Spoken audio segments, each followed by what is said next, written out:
नमस्कार बच्चों, कैसे हैं आप सब। आशा करती हूँ आप सभी अच्छे होंगे, स्वस्थ होंगे, खुश होंगे और अपनी पढ़ाई भी अच्छे से कर रहे होंगे। तो जैसे कि आप सभी जानते हैं, मैं हूँ आपकी हिंदी की अध्यापिका और मैं स्वागत करती हूँ आप सभी का आईसीटी वर्चुअल क्लासरूम में।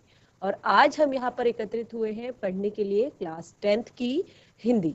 क्लास 10th की हिंदी में जैसे कि हमने अपने पिछले सेशन में हमारा जो चैप्टर 6 था वो हमने पढ़ा था। वो एक कविता थी, नागार्जुन जी द्वारा लिखी गई और बहुत ही ज्यादा महत्वपूर्ण कविता थी। उसमें दूसरी भी एक छोटी कविता थी जिसका नाम था फसल।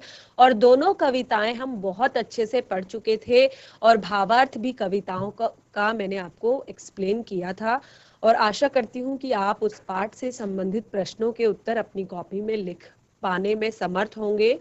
अगर कोई दिक्कत परेशानी है फिर भी तो आप मुझे चैट के माध्यम से बता सकते हैं।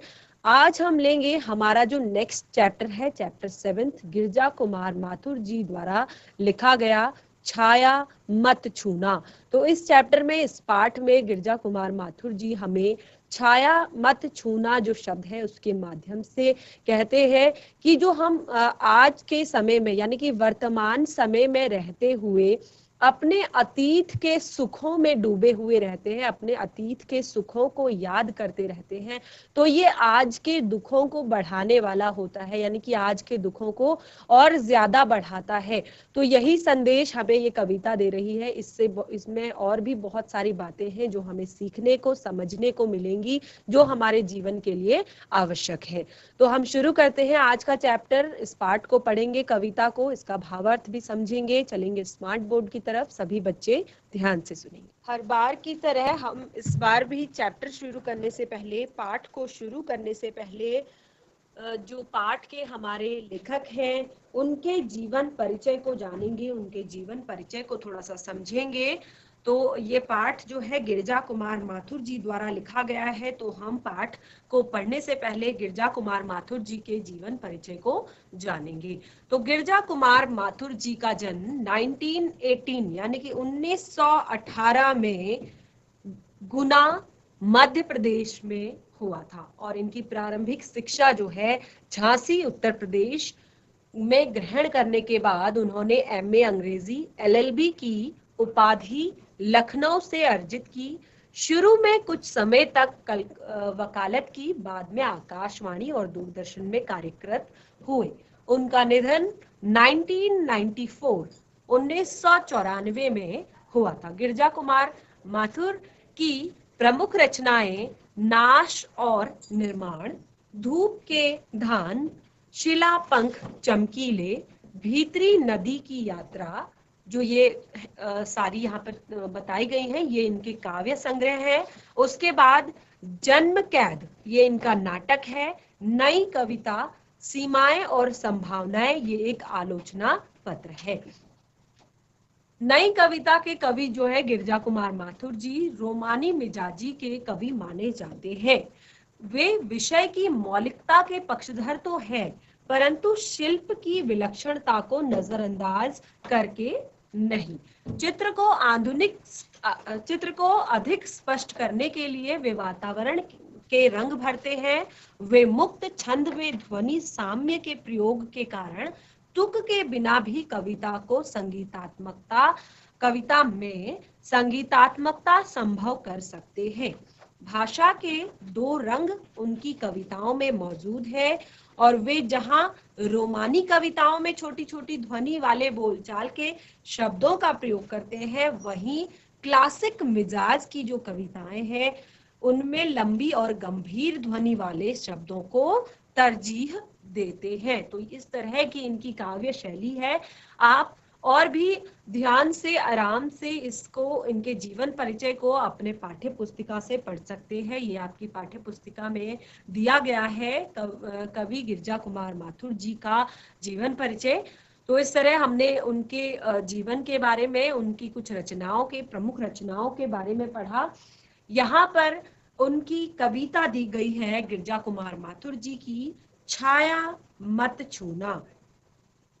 जैसे कि मैंने आपको बताया, छाया मत छूना जो आपका यहाँ पर चैप्टर दिया गया है, पाठ दिया गया है, ये यहाँ पर कवि आपको बताते हैं कि आपको आज के समय में यानी कि आप वर्तमान में रहकर बीती हुई बातों के बारे में जब सोचते हैं, खास तौर पर तब जब आपने पहले सुख भोगा हो और आज आपके पास थोड़ा सा दुख आ गया हो, तो अगर आप फिर अपने उसी सुख में डूबे हैं तो ये दुख आपके लिए दुगना हो जाएगा, ये दुख आपको असहनीय हो जाएगा अगर आप अपने पिछले सुख में ही खोए हैं, अगर आप एक्सेप्ट ही नहीं करना चाहते हैं। क्योंकि सुख और दुख जो है जीवन में लगे रहते हैं। इंसान को कभी सुख आता है, कभी दुख आता है, कभी कोई कष्ट आ जाता है, कभी परेशानी आती है, तो कभी अच्छे दिन भी उसके जीवन में आते हैं। तो इस तरह की तो जिसने मनुष्य का जन्म लिया है, ये उसके लिए स्वाभाविक है कि कभी सुख और कभी दुख उसके जीवन में आएंगे। तो हमें हमेशा एक समान भाव से उनको स्वीकार करना सीखना है। तो यही कुछ बातें यहाँ पर कवि ने अपनी कविता के माध्यम से हमें बताई है। छाया मत छूना, मन होगा दुख दूना, जीवन में है सुरंग सुधिया सुहावनी, छवियों की चित्र गंध फैली मन भावनी, तन सुगंध शेष रही बीत गई यामिनी, कुंतल के फूलों की याद बनी चांदनी। तो यहाँ पर जो ये प्रस्तुत कविता है, पद्यांश है, यहाँ पर गिरजा कुमार माथुर जी द्वारा लिखा गया है और कवि इसमें बताते हैं कि बीते हुए सुख को याद करके वर्तमान के दुख को और गहरा करना बिल्कुल भी तर्क संगत नहीं है, यानी कि इस पर बिल्कुल भी ये कोई अच्छी बात नहीं है। तो कवि का कहना यहाँ पर है छाया मत छूना, मन होगा दुख दूना। तो यहाँ पर कवि कहते हैं, हे मन, तुम उस छाया को मत छूना। छाया यानी कि जो मेरे अतीत के, जो मेरे पुराने बीते हुए दिन है, तुम अतीत की उस सुख की यादों में मत डूबे रहो, मत पड़ो उसमें। मन होगा दुख दूना, और जो तुम्हारे मन में अभी जो अगर तुम्हारे पास थोड़ा बहुत दुख है भी, तो वो तुम्हारा डबल हो जाएगा, दुगना हो जाएगा। जीवन में है कुछ सुरंग, जीवन में है कुछ सुरंग सुधिया सुहावनी। तो यहाँ पर कवि कहते हैं कि जो जीवन है उसमें रंग बिरंगी और सुहावनी यादें भरी हुई है। जीवन में सुरंग सुधिया सुहावनी, जीवन में है, जीवन में बहुत सारे रंग बिरंगी और सुहावनी यादें भरी हुई है।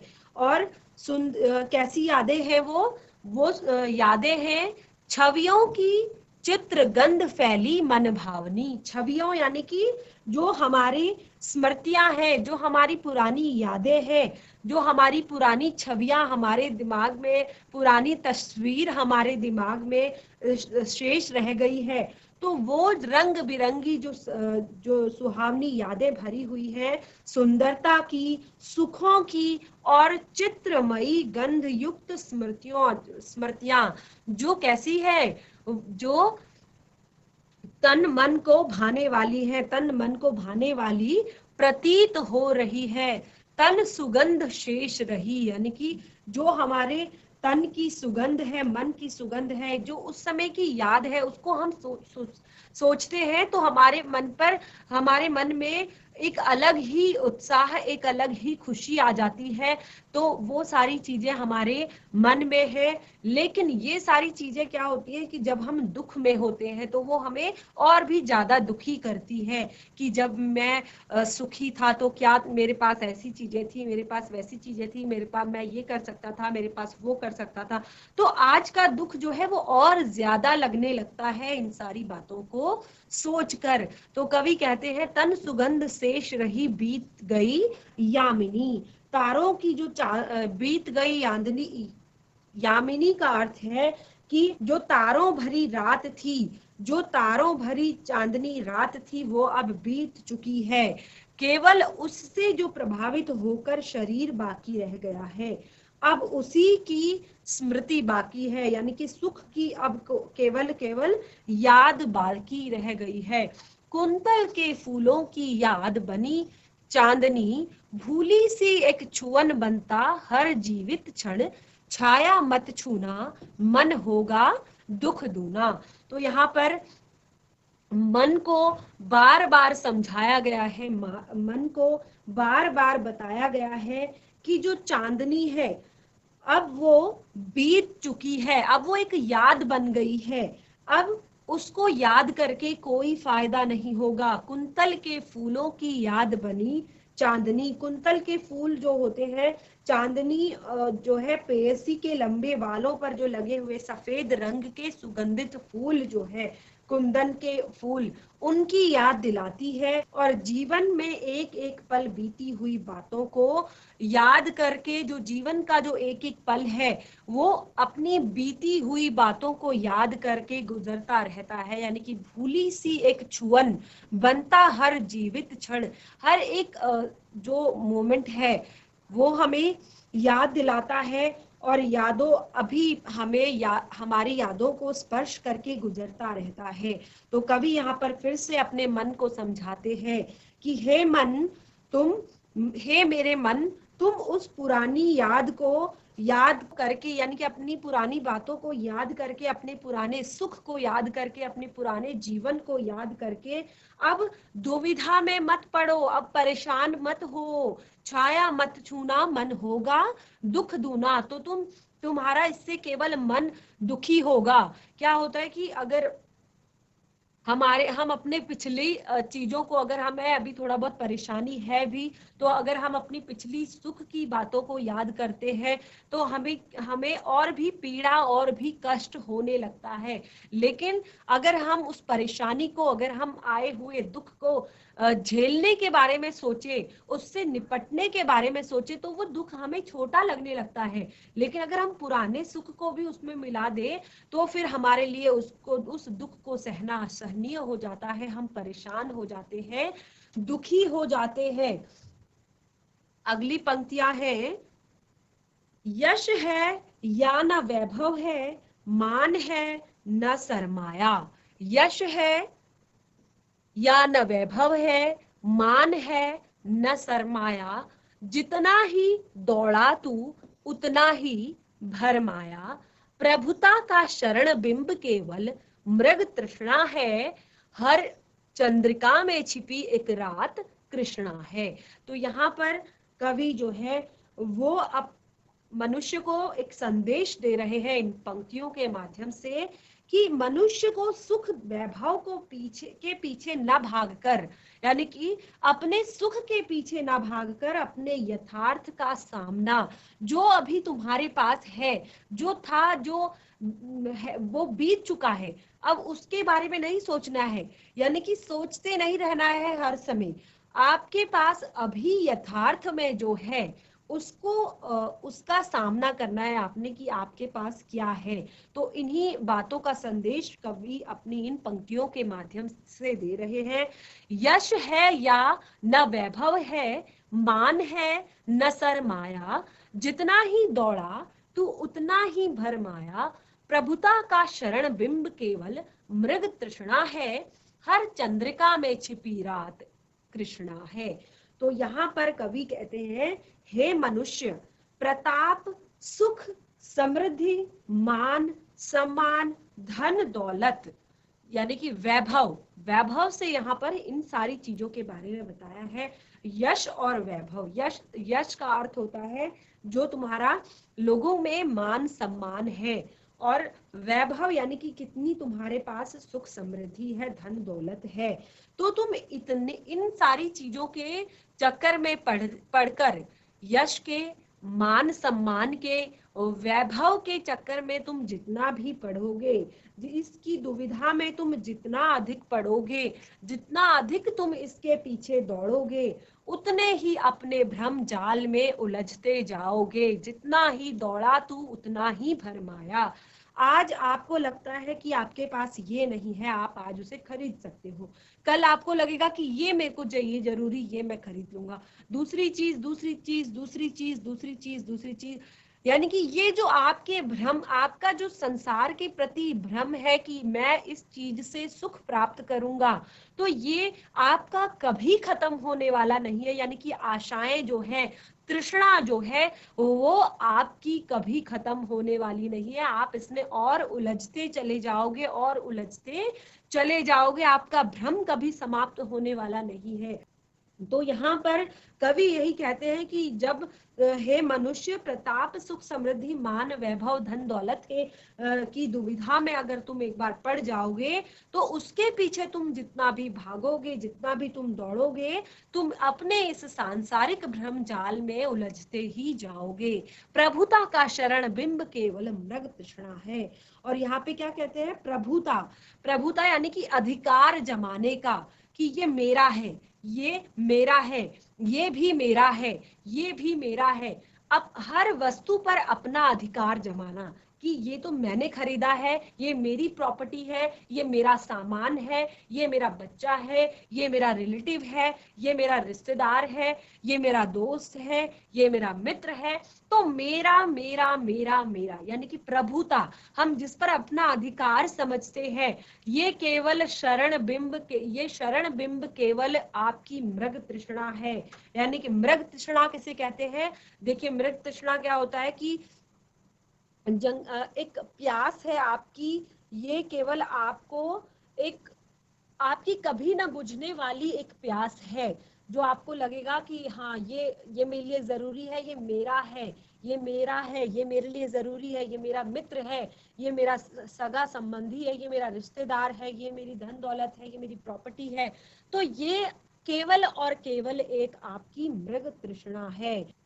हर चंद्रिका में छिपी एक रात कृष्णा है, जो है यथार्थ कठिन उसका तू कर पूजन। अब यहाँ पर कवि कहते हैं हर चंद्रिका में छिपी एक रात कृष्णा है, यानी कि प्रत्येक चांदनी के रात के अंदर एक अंधकार युक्त रात का अस्तित्व छिपा हुआ है। देखिए, भले ही आपको चंद्रमा की चांदनी के कारण रात को उजाला दिखाई देता है, लेकिन सत्य क्या है? सत्य यह है कि रात तो हमेशा काली ही होती है, यानी कि हर एक चंद्रिका में छिपी हर एक रात कृष्णा है। रात तो अंधेरी ही है, लेकिन वो चंद्रमा के रोशनी के कारण रोशन है, चंद्रमा के उजाले के कारण रोशन है। तो यही सत्य कवि हम लोगों को बताना चाहते हैं। कवि कहते हैं जो यथार्थ कठिन उसका तू कर पूजन, यानी कि तुम यहाँ पर प्रत्येक चांदनी रात के अंदर एक अंधकार युक्त रात का अस्तित्व छिपा हुआ है, यानी कि एक अंधेरी रात उसके अंदर है। सत्य तो यही है कि रात काली है, भले ही वो चंद्रमा से थोड़ा सा उजाली दिखाई दे रही है, लेकिन वो हमेशा रहती है, रात काली हमेशा ही रहती है। तो यहाँ पर उसी प्रकार जो प्रत्येक सुख है वो अपने अंदर दुखों को संजोए हुए है, हर सुख के अंदर दुख है, और सुख के बाद दुख आना निश्चित होता है। कि ऐसा नहीं है कि आप आज सुखी हो तो हमेशा सुखी ही रहोगे, कभी ना कभी कोई ना कोई प्रकार का दुख आपके पास हमेशा आएगा, और आपको अपनी ये मानसिकता बनाकर चलनी है कि आप उसे स्वीकार करोगे। आपके पास आज दुख है तो आपको उसमें नहीं डूबे रहना है कि आप हमेशा दुखी रहोगे। एक ना एक दिन आपके पास सुख भी आएगा, आपके अच्छा समय भी आपका आएगा। तो आप तो यहाँ पर सुख के बाद दुख आना निश्चित है। जिस प्रकार रात जो होती है उसकी सच्चाई होती है कि वो काली है, इसी प्रकार सुख के अंदर भी दुख निहित होता है। तो कवि कहते हैं कि जो यथार्थ कठिन तू उसका पूजन कर, यानी कि जीवन के इस कठोर सत्य को पहचान कि हाँ, आज अगर मेरे पास सब कुछ है तो एक दिन मैंने ये सारी चीजें यहाँ पर छोड़कर जानी है, यही जीवन का सत्य है। तो मैं उसी के हिसाब से कुछ अच्छे कर्म क्यों ना करूं, मैं कुछ ऐसा क्यों ना करूं कि ठीक है मेरे पास ये सारी सुख सुविधाएं हैं, लेकिन मैं कुछ और पुण्य भी करूं साथ में। तो यहाँ पर कवि कहते हैं कि अपने जीवन के सत्य को पहचान कर तुम उसकी स्तुति करो, उसकी पूजा करो, उसके लिए काम करो, उसके लिए अपने जीवन का लक्ष्य इस प्रकार निर्धारित करो कि आपको पता होना चाहिए कि आपका जो सुख है वो चिरकाल तक नहीं रहने वाला है। दुख भी कभी आपके जीवन में आ सकते हैं, तो आप उसके लिए तैयार रहो और उसी के लिए भगवान से स्तुति करो, उसी का पूजन करो। छाया मत छूना मन होगा दुख दूना, और कभी भी अपने केवल सुखों में मत डूबे रहो, अपने जो आपका अतीत है केवल उसमें मत डूबे रहो, अपने सुख में मत खोए रहो, जो आज आपके पास है उस सच्चाई को स्वीकार करो।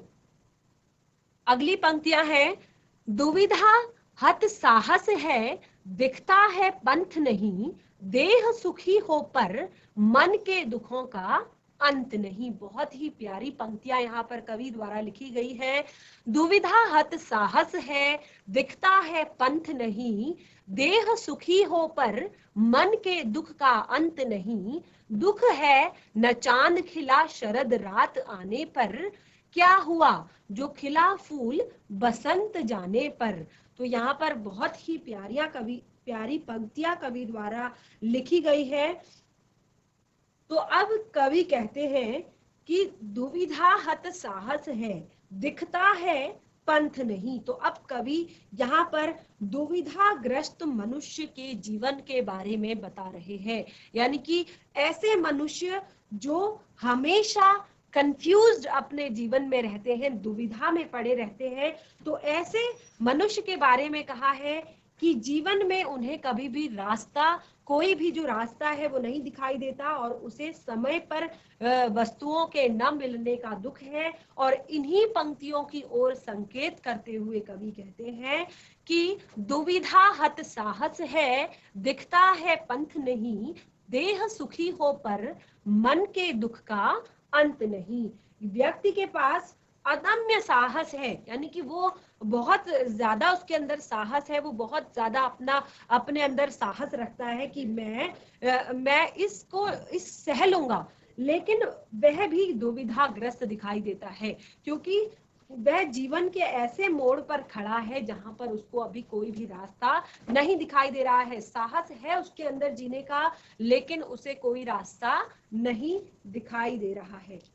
तो बच्चों, हमने यहाँ पर गिरजा कुमार माथुर जी द्वारा लिखी गई कविता छाया मत छूना को पढ़ा है, और इसमें हमने बहुत सारी बातें अभी तक पढ़ी कि कवि जो कहते हैं कि आपको यथार्थ में जीना है, यानी कि जो सत्य है जो अभी आपके पास है, आपने उसे स्वीकार करना सीखना है।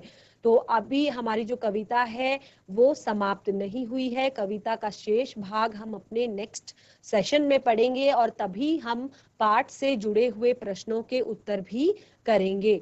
तो आज का सेशन हमारा यहीं पे समाप्त होता है। हम मिलेंगे नए सेशन में, तब तक के लिए धन्यवाद। आपका दिन शुभ हो।